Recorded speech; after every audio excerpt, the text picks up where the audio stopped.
देखो बेटा, कल मैंने आपको क्वेश्चंस कराए थे एरिया ऑफ पॉलीगन। क्या बताया था? एरिया ऑफ पॉलीगन बताया था मैंने। ठीक है, आज भी इसी के करेंगे questions, area of polygon. Polygon मैंने आपको बता ही दिया था, ठीक है, जिसमें 3 साइड्स हों, 4 साइड्स हों, 5 साइड्स हों, 6 साइड्स हों, 7 साइड्स हों, जितनी मर्जी साइड्स हो सकती हैं वो पॉलीगन्स होते हैं। ठीक है, क्या होते हैं? पॉलीगन। और उनके अनुसार उनका नाम दिया जाता है, अकॉर्डिंग टू देम। ठीक है, साइड के अकॉर्डिंग उनका नाम दे दिया जाता है। वैसे तो एंगल के अकॉर्डिंग होता है, वो देख लेंगे, पहले वो मुद्दा नहीं है अभी, ना तो बेसिक करने का टाइम है इतना। पहले ये समझ लेते हैं, क्वेश्चंस पेपर में यही आएंगे तुम्हारे, तो इनको करा देता हूँ, उसके बाद देखेंगे बाद में। देखो, पहला क्वेश्चन करा रहा हूँ, तुम्हारी बुक से ही है ये, और ये एग्जाम्पल भी है। क्या है? एग्जाम्पल नंबर 1 है, और ये एग्जाम्पल नंबर 2 है। मेरी बात समझ लेना। इसमें जो है एक फील्ड बोला हुआ है, उसमें बोला कि ये एक खेत है। क्या है? एक खेत। ये लो, एक खेत है, ठीक है, इस तरीके से। एक ये दे रखा है रोम्बस टाइप का, तो इसके बारे में भी देखेंगे। तो एक खेत है जिसका एरिया 480 मीटर स्क्वायर दे रखा है, 480 मीटर स्क्वायर, और इसके बीच में ये हाइट, ये डिस्टेंस ये दे रखा है। ठीक है, क्या दे रखा है? ये डिस्टेंस दे रखा है। तो मैंने तुमको पहले ही बताया था कि पहले तो ट्रेपीजियम देखो, इसका क्या देखो, इसका एरिया क्या है, सॉरी शेप क्या है। इसकी जो शेप है, वैसे तो उसमें बोला हुआ है, लेकिन है कैसी शेप बताओ आप। इसकी शेप जो है वो ट्रेपीजियम है। कैसी? ट्रेपीजियम। दिख रही है देखो। और ट्रेपीजियम में ये दोनों साइड क्या होती हैं? पैरेलल होती हैं। ये मैंने तुमको बताया था। ठीक है, तो इसका एरिया आपको गिवन है। कितना है इसका area? Area of A B C D, यहां लिख दो, ए बी सी डी क्या होगा? 1/2, ठीक है, ए प्लस बी मल्टीप्लाई एच। मैं डायरेक्ट क्वेश्चन सॉल्व इसलिए करा रहा हूँ क्योंकि अभी बहुत ज्यादा बेस है इसका पॉलीगन्स के बारे में, तो इतना नहीं बताऊंगा मैं तुम्हें। तो देखो, area of A B C D 1/2 A plus B और एच मल्टीप्लाई में एच। एच मतलब क्या होता है? ये पैरेलल लाइंस जो होती है, पैरेलल लाइंस, इनके बीच का जो डिस्टेंस है वो एच होता है। क्या होता है? इनके बीच का डिस्टेंस एच होता है। तो हमें गिवन क्या है? मैंने क्वेश्चन सॉल्व करते वक्त ये बात ध्यान में रख लिया करो कि क्या क्या चीजें गिवन होती हैं। इसमें गिवन क्या है? 480, जो कि एरिया गिवन है। ये क्या है? 1/2। ए क्या है हमारे पास? 20। अच्छा, ये कौन सी, ये वाली होगी, ये वाली होगी, ये अभी मैं पता नहीं लगता है, वो बाद में पता लग जाएगा। एच कितना है? 15। सारी वैल्यूज रख दी आपने, टोटल वैल्यू। ठीक है, अब क्या करेंगे? ये दो जो है इससे मल्टीप्लाई, क्योंकि डिवाइड में होता है तो क्या हो जाता है? मल्टीप्लाई। लो जी, अब बचा क्या है यहाँ पर? और जो मल्टीप्लाई में चीज होती है वो कहाँ जाती है? डिवाइड में। ये बात ध्यान रखना, जो डिवाइड में होती है चीज मल्टीप्लाई में हो जाती है, जो मल्टीप्लाई में होती है वो डिवाइड में आ जाती है। तो इसको अगर काट सकते हो तो काट दो, पूरा पूरा कट रहा है। 15 के टेबल ये 3 से जाएगा तो 45 आएगा। फिर कितना बचेगा जी? 30, वो 2 पे चला जाएगा। तो इसको हमने क्या कर दिया? काट दिया।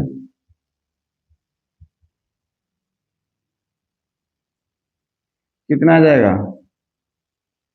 ठीक है, ये तो 64 हो गया। 2 2 जा 4, 2 3 जा 6, और 20 इधर जाकर माइनस हो जाएगा। ठीक है, लो जी, बी कितना आ गया? 24 मीटर। ये हमारी क्या हो जाएगी? 24 मीटर। कितनी हो जाएगी? 24 मीटर।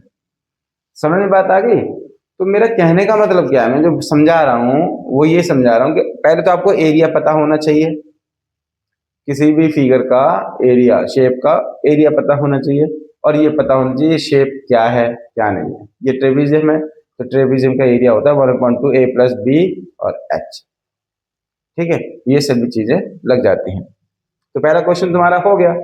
अब दूसरे क्वेश्चन में क्या बोला है? दूसरे क्वेश्चन में कहा गया है, क्या कहा गया है कि भाई area of rhombus and one of the diagonal दे रखा है, फाइंड द अदर डायगोनल। लो जी एरिया दे रखा है इसमें, तो कह रहा है कि जी एक डायगोनल, मुझे नहीं पता छोटा है बड़ा है, हम ये मान लेते हैं अभी, चलो एक डायगोनल ये हो गया, एक डायगोनल ये हो गया, D1 16 centimetre, D2 find out करना है, ठीक है। D1 कितना है 16 सेंटीमीटर और D2 क्या है हमें पता लगाना है, तो आसानी से पता लग जाएगा, ये आसानी से पता लग जाएगा, क्योंकि एरिया ऑफ रोम्बस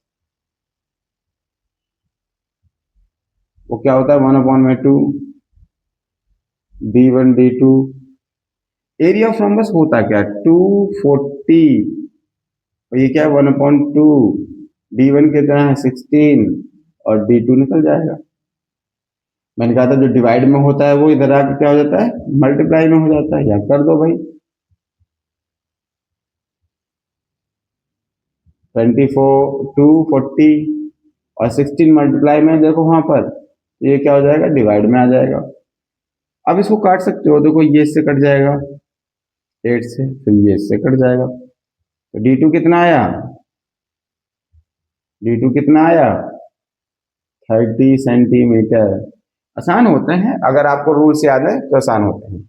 तो देखो बच्चों अब ये क्वेश्चन है, ठीक है, तीसरा एग्जाम्पल है तुम्हारी बुक में 8th क्लास वाले बच्चों, तीसरा एग्जाम्पल, ये फिगर दे रखा है, नाम इसका हेक्सागन है, ठीक है, 6 साइड्स है ना इसकी, तो ये हेक्सागन है। तो ये कहा है कि इसको इसका एरिया निकालना है, तो एक है रिदिमा, रिदिमा, ठीक है, रिदिमा का तरीका है, एक अमन का तरीका है। रिदिमा ने कहा कि मैं तो ऐसे बांट दूंगी इसको, अमन कह रहा है मैं ऐसे बांट दूंगा इसको, तो दोनों तरीके से हम आंसर निकाल के देख लेते हैं, कोई ज्यादा डिफिकल्ट नहीं है। देखो आप समझोगे तो इसमें क्या बन रहे हैं, एक ट्राइंगल ये और इसमें एक ट्राइंगल ये, ठीक है, और ये बन रहा है बीच में एक रेक्टेंगल, क्या बन रहा है ध्यान से देखना, ये क्या है ट्रायंगल, ये क्या है ट्रायंगल, ये क्या है रेक्टेंगल। समझ में बात आ गई, ये रिदिमा का तरीका। अच्छा ये अमन का है, अमन का देखो ये क्या है, अगर इस फिगर को पहचानोगे ना आप तो ये दिखाई दे रहा है आपको, तो ये क्या है एक ट्रेपीजियम, ये क्या है जी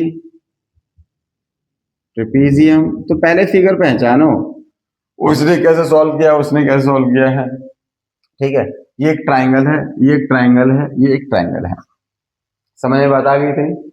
इसको हमने डिवाइड कर लिया, अब हम क्या करेंगे एरिया के बारे में बात करते हैं।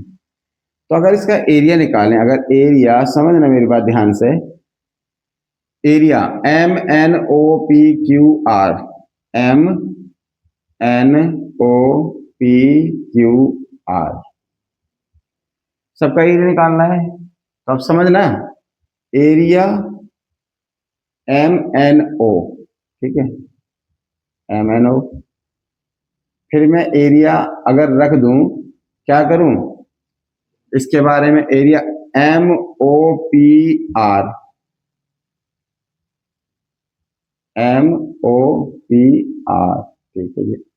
फिर तीसरा एरिया क्या रख दूं, एरिया क्या रखना है, ठीक है RPQ, या ये रख सकते हो QPR, कुछ भी लिख दो उसमें तो, ठीक है। चलो ये हमने देख लिया भैया, पहला ट्रायंगल था, दूसरा ये रेक्टेंगल था, ये ट्रायंगल था, तो टोटल जोड़ के ही तो इसका एरिया बनेगा, जब पूरे का एरिया निकालेंगे तो एक ट्रायंगल ये, एक रेक्टेंगल ये, यहाँ ट्रायंगल, तो देख लेते इजी हो गया।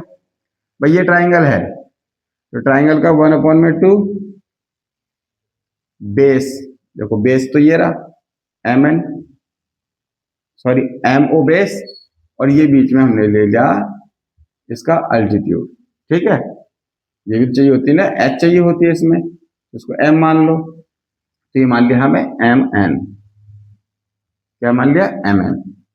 अब समझो मेरी बात, ये क्या है, रेक्टेंगल। रेक्टेंगल का एरिया क्या होता है, बेस इंटू हाइट। क्या होता है, बेस।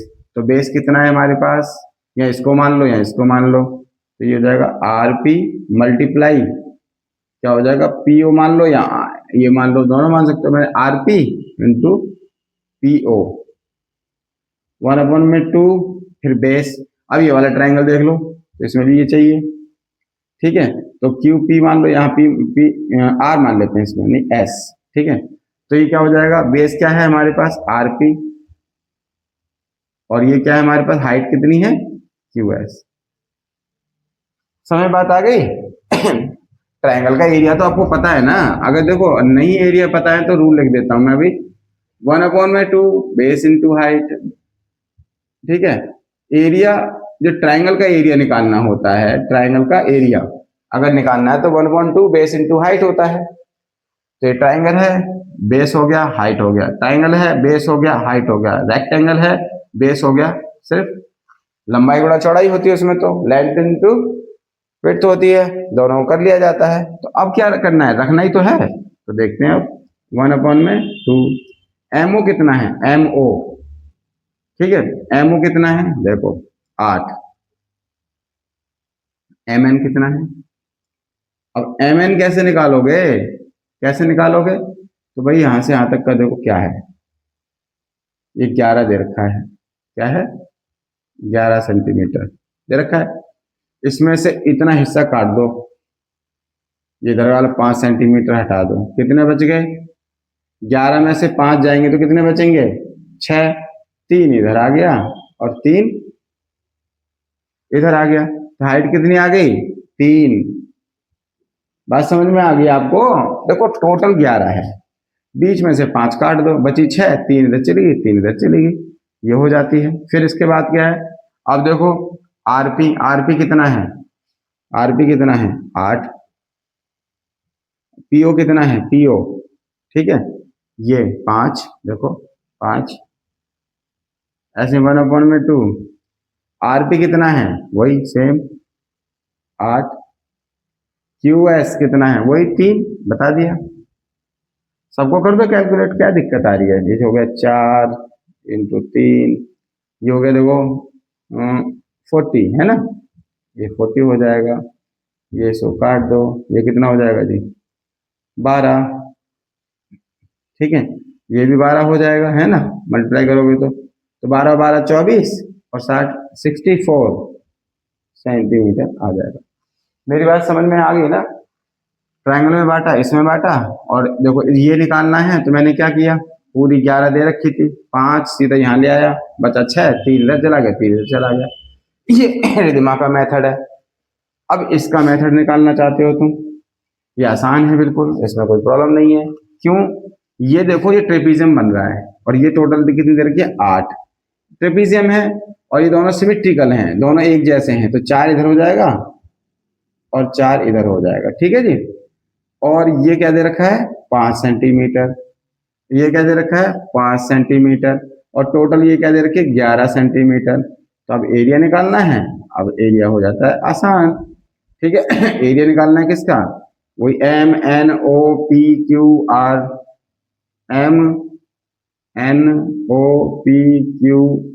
इसका निकालना है ना, तो 1/2 करो, 1/2 करो, और A + BH मैंने क्यों लगाया, भाई ट्रेपीजियम है, ट्रेपीजियम का एरिया यही होता है, तो 1/2, A कितनी है 5, 11, और हाइट कितनी है h 4, ठीक है। इस पूरे को कर दो कितने से, 2 से मल्टीप्लाई, हमने तो इसका निकाल लिया और 2 से कर दिया मल्टीप्लाई, इसका निकाल के 2 से, मैं क्यों, एक जैसी फिगर है ना ये, अब इसको काट दो आप, कट गया, ब्रैकेट के अंदर अंदर जुड़ जाएंगे 16, और ये हो गया 2, फिर 2 बाहर भी पड़ा हुआ है, तो कितना हो जाएगा 4, और दोनों से अगर आंसर निकालोगे तो 64 सेंटीमीटर ही आएगा बच्चों।